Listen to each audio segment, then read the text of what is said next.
네, 안녕하십니까. 개혁책방입니다. 오늘은 웨스트민스터 소요리 문답 21문답을 가지고 찾아뵙게 되었습니다. 우리는 지난 시간에 웨스트민스터 소요리 문답 13에서 19문답을 가지고 인간의 죄와 비참에 관한 문제에 대해서 살펴보았죠. 인간의 타락의 결과가 죄와 비참입니다. 그리고 인간의 죄됨은 죄의 결과, 죄책, 그리고 원래 가지고 있는 의로움의 상실, 그 다음에 우리의 지정의, 지식, 감정, 의지 전체가 부패되었다라고 살펴보았습니다. 그리고 인간의 비참은 하나님과의 교제가 끊어지고 그로 말미암아 하나님의 진노 가운데 머물러 있다가 삶에서 온갖 고난을 겪고 결국에는 죽고 지옥의 고통에 떨어지게 되었다라는 것을 살펴보았죠. 이 문제를 해결해 주시기 위해서 성부 하나님께서 이제 택자들과 맺어주신 언약이 바로 은혜 언약입니다. 자, 오늘은 그래서 그 은혜 언약에 관련된 내용을 20 그리고 21문답을 통해서 살펴보도록 하겠습니다. 하나님께서 모든 인류를 죄와 비참한 처지에 멸망하도록 버려두지 아니하시고 자신의 선하신 뜻대로 어떤 사람들을 영생에 이르도록 선택하셨고 선택하신 이들을 구원해 주시려고 그들과 은혜 언약을 맺어 주셨습니다. 자, 20문답입니다. 하나님께서 모든 인류를 죄와 비참한 처지에서 멸망하게 버려 두셨습니까? 아니죠. 자, 답은 이렇습니다. 하나님께서 영원부터 오직 그분의 선하신 뜻대로 어떤 사람들을 영생에 이르도록 선택하셨고 구속자로 말미암아 그들을 죄와 비참한 처지에서 건져내어 구원의 지위에 이르게 하시려고 은혜 언약을 세우셨습니다. 라고 답합니다. 행위 언약과 은혜 언약을 우리가 잘 구분해야 되겠죠. 행위 언약은 말 그대로 행위, 순종을 요구합니다. 은혜 언약은 반대로 믿음을 요구하죠. 하나님은 자신의 뜻에 완전하게 순종할 것을 조건으로 하여 아담과 행위 언약을 맺으심으로 말미암아 영원한 생명을 약속해 주셨습니다. 그러나 아담의 불순종으로 말미암아 아담 안에서 태어난 모든 인류는 이제 하나님의 뜻에 완전하게 순종할 수 없게 되었고 죄로 인해서 죄책과 원래 가지고 있는 의로움의 상실과 전 속성이 부패함으로 말미암아 하나님의 진노와 저주 가운데서 살아가다가 결국 죽을 수밖에 없게 되었습니다. 그렇다면 이제 우리 역시도 죄와 비참한 처지 가운데 놓이게 될 수밖에 없어요. 자, 해결책이 필요하겠죠. 하나님께서 이대로 우리를 멸망하도록 버려두셨습니까? 그렇지 않습니다. 왜 그럴까요?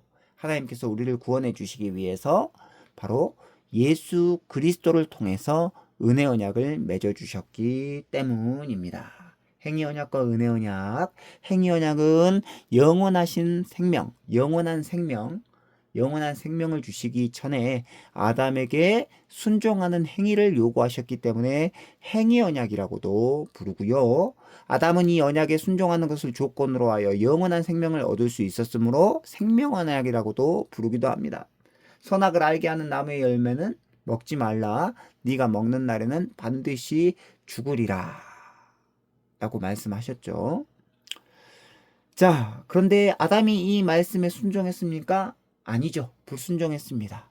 그래서 이제 하나님께서 모든 사람을 멸망에 내버려 두지 아니하시고 택자들을 구원해 주시기 위하여서 인간의 순종 여부와는 상관없이 하나님께서 다시금 일방적인 은혜로 언약을 베풀어 주셨습니다. 바로 여자의 후손이신 예수 그리스도를 보내주셔서 죄인을 구원해 주신 것, 이것은 바로 인간의 순종과는 상관없는 하나님의 주도적이고 일방적인 은혜의 사건이라고 할 수 있습니다. 이게 바로 창세기 3장 15절 원복음에 잘 나와 있죠.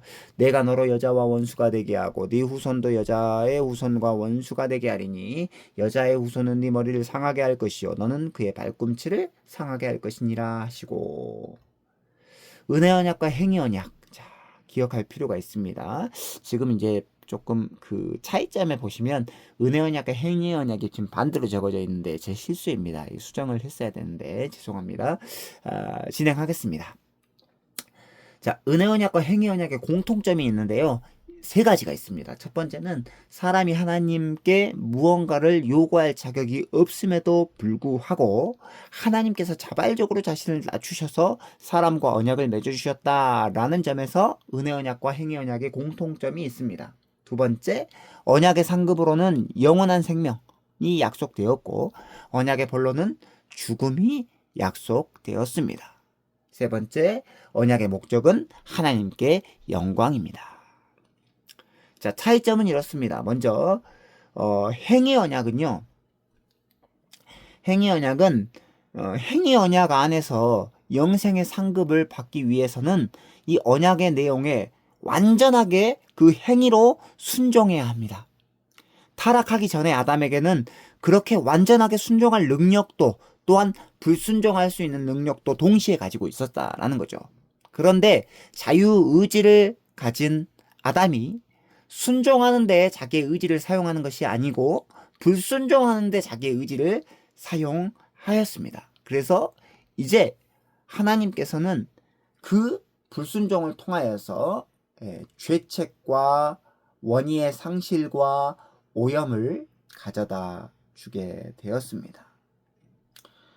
자, 그래서 아담은 하나님과의 관계가 완전히 뒤틀려 버리게 되었고 하나님의 형상이 거의 남아있지 않을 정도로 어그러지게 되었습니다. 하나님의 형상이. 그러면 이제 소망이 없죠. 아담에게는. 그러나 하나님께서는 택자들을 구원해 주시고자 하는 선하신 목적을 통해서 구속자를 통한 은혜 언약을 맺어 주셨다라는 것이죠. 그리고 이 은혜 언약 안에서 영생의 상급을 받기 위해서 바로 우리는 구속자이신 예수 그리스도를 믿어야 된다라는 것이 관건입니다. 하나님께서 구원하기로 계획하신 자들에게 성령을 보내셔서 예수 그리스도를 믿을 수 있도록 도와주십니다. 죄와 비참한 가운데 타락한 사람은 그 누구도 예수 그리스도를 스스로 믿을 수 없어요. 그렇기 때문에 성령께서 예수 그리스도를 믿을 수 있도록 우리를 도와주셔야 된다는 것이죠. 그리고 우리에게 이제 하나님께서는 행위를 요구하시는 것이 아니고 구속자이신 예수 그리스도를 믿는 그 믿음을 요구하신다라는 것이죠. 은혜 언약에 관한 성경 말씀은 다음과 같습니다. 우리가 아까 읽어보았죠. 창세기 3장 15절. 내가 너로 여자와 원수가 되게 하고 네 후손도 여자의 후손과 원수가 되게 하리니 여자의 후손은 네 머리를 상하게 할 것이요 너는 그의 발꿈치를 상하게 할 것이니라 하시고. 자, 여자의 후손 예수 그리스도를 보내셔서 바로 뱀의 머리를 깨뜨리시겠다 라고 말씀하십니다. 그리고 이 은혜 언약을 맺어주시기 위한 성부 하나님의 예정 사역에 관한 신약 성경의 구절, 두 구절만 살펴보도록 하겠습니다. 대표적인 구절이 바로 에베소서 1장 4절로 5절이죠. 곧 창세전에 예수 그리스도 안에서, 그리스도 예수 안에서 우리를 택하사 우리로 사랑 안에서 그 앞에 거룩하고 흠이 없게 하시려고 그 기쁘신 뜻대로 우리를 예정하사 예수 그리스도로 말미암아 자기의 아들들이 되게 하셨으니 하나님의 기쁘신 뜻에 따라서 우리를 택하셨다. 그런데 그 택하심이 창세 전에 택하심이다. 그래서 성부의 예정 사역은 창세 전에 이루어진 사역이다라는 것을 기억할 필요가 있어요. 그렇기 때문에 창세 전에 이루어진 사역이기 때문에 우리의 행위는 아무 상관이 없다는 것입니다. 자, 그래서 디모데후서 1장 9절입니다. 하나님이 우리를 구원하사 거룩하신 소명으로 부르심은 우리의 행위대로 하심이 아니요 오직 자기의 뜻과 영원 전부터 그리스도 예수 안에서 우리에게 주신 은혜대로 하심이라. 그러죠. 창세 전에 하나님의 성부 하나님의 예정 사역이 있으셨기 때문에 바로 우리의 행위가 관여될 수 없다라는 것입니다.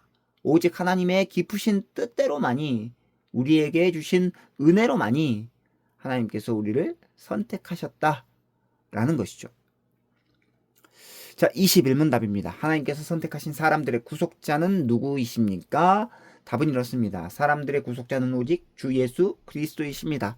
그분은 하나님의 영원한 아들로서 사람이 되셨고 한 위의 양성을 가지신 하나님이시고 사람이셨으며 지금도 그리고 영원토록 그러하십니다. 자, 성부 하나님께서 선택하신 사람들의 구속자는 바로 하나님의 영원하신 아들 예수 그리스도이십니다. 우리의 구속자는 두 가지 자격을 갖추어야 하는데요. 두 가지는 이렇습니다. 첫 번째, 모든 사람을 대표할 수 있어야 합니다. 두 번째, 모든 사람을 대신할 수 있어야 합니다. 자, 모든 사람을 대표할 수 있어야 하기 때문에 그 구속자는 죄가 없으신 참 사람이어야 된다라는 것이죠. 그리고 두 번째로 모든 사람을 대신할 수 있어야 하기 때문에 그분은 하나님이셔야 된다라는 것이죠. 그 어떤 인간도 사람을 대신할 수 없다라는 거죠. 왜? 그도 연약한 죄인이기 때문에 그렇습니다. 사람이면서 동시에 하나님이신 분은 오직 예수 그리스도 한 분뿐이시고 이 두 가지 자격을 갖추신 이를 가리켜 중보자라고 부릅니다. 자, 디모데전서 2장 4절로 5절입니다. 하나님은 한 분이시요 또 하나님과 사람 사이의 중보자도 한 분이시니 곧 사람이신 그리스도 예수라. 그가 모든 사람을 위하여 자기를 대속물로 주셨으니 기약이 이르러 주신 증거니라. 구속자가 하나님이자 동시에 사람이어야 하는 또 다른 이유는 뭐냐? 바로 이 죽음의 문제 때문입니다. 사람으로는 죽음을 이길 수 없고 하나님으로는 죽을 수 없습니다. 그래서 이 죽음의 문제를 해결하시기 위해서는 반드시 사람의 몸을 입은 사람임과 동시에 죄가 없는 하나님이어야 된다라는 거죠. 자, 사람의 몸을 입으신 죄 없으신 하나님이 바로 누구십니까? 예수 그리스도이십니다. 바로 이분이 유일한 우리의 중보자가 되신다라는 것이죠. 자, 그래서 오늘 말씀을 요약하도록 하겠습니다. 20문답은 이렇습니다. 하나님께서는 한 구속자와 은혜 언약을 맺어주셨습니다. 이것은 철저하게 하나님의 뜻, 자기 뜻대로 하나님의 절대 주권으로 구속자와 은혜 언약을 맺어주셨다라는 것이죠. 자, 그래서 이 은혜 언약은 결코 우리의 공로가 들어갈 자리가 없다라는 것입니다. 철저하게 하나님의 은혜의 역사다라는 것을 기억할 필요가 있습니다. 하나님은 모든 사람을 죽음에 처하도록 내버려 두셔도 됐습니다. 거기에 우리가 항변하거나 우리가 하소연할 수 없어요. 왜? 아담의 타락이 바로 전 인류의 타락이기 때문에 그렇습니다. 그런데 자비로우신 하나님께서는 창세 전에 우리를 구속해 주시기 위하여서, 구원해 주시기 위하여서 한 구속자를 보내주셨고 바로 그 한 구속자이신 예수 그리스도를 통하여서 우리를 구원해 주셨습니다.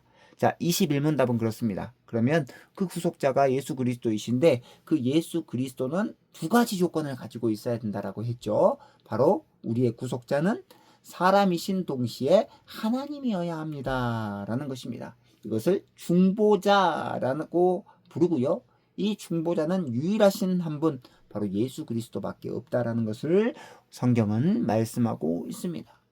그래서 하나님께서는 모든 인류를 죄와 비참한 처지에서 멸망하도록 버려두지 아니하시고 창세 전에 자신의 선하신 뜻대로 어떤 사람들을 영생에 이르도록 선택하셨고 선택하신 이들을 구원하여 주시려고 구속자 예수 그리스도로 말미암아 그들과 은혜 언약을 맺어 주셨습니다. 바로 이 내용이 오늘 우리가 살펴본 21문답 내용인데요.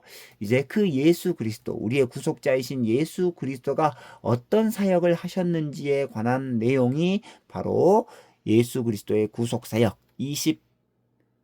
22문답에서 28문답에 나와 있습니다. 자, 그 내용에 대해서 다음 시간에 살펴보도록 하겠습니다. 오늘은 여기까지 할 것이고요. 지금까지 개혁책방 개나미와 함께 시간을 보내주셔서 감사합니다. 다음 시간에 웨스트민스터 소요리 문답 22에서 28문답을 가지고 찾아뵙도록 하겠습니다. 안녕히 계십시오.